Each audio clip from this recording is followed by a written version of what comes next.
নমস্কার বন্ধুরা, tasty dishes by Ruma চ্যানেলে আপনাদের সকলকে স্বাগত জানাই। আজ আমি মেথি শাকের একটি রেসিপি আপনাদের সঙ্গে শেয়ার করছি। এভাবে মেথি শাক রান্না করলে কিন্তু মেথি শাক একদমই তেতো হয় না। গরম ভাতে এই মেথি শাক দিয়ে কিন্তু পুরো ভাতটাই শেষ করে নেওয়া যায়।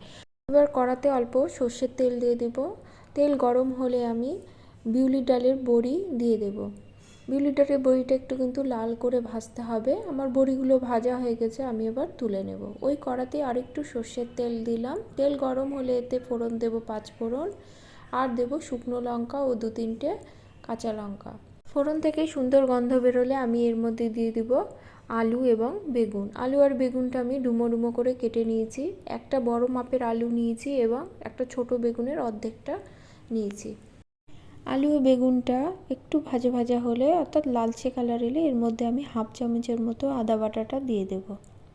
আদা বাটা দিয়ে মিনিট খানিক নেড়ে এর মধ্যে দিয়ে দিব মেথি শাক। মেথি শাকটা আমি ভালো করে বেছে ধুয়ে কেটে নিয়েছিলাম। শাকটা দিয়ে ভালো করে মিশিয়ে এর মধ্যে দিয়ে দিব নুন এবং হলুদ।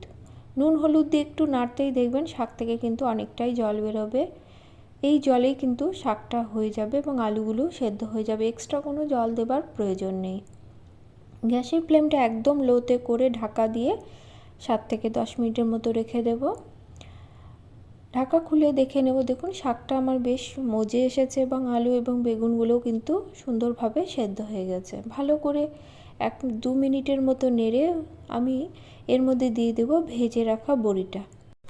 বড়িটা সম্পূর্ণ অপশনাল, আপনারা পছন্দ না করলে নাও দিতে পারেন। আমি বড়িটা একটু অ্যাড করি, এতে মুখে পড়লে খেতে কিন্তু বেশ ভালো লাগে। বড়িটা নামাবার কিছুক্ষণ আগেই দেব। ভালো করে মিশিয়ে নিলেই এই শাকটা রেডি।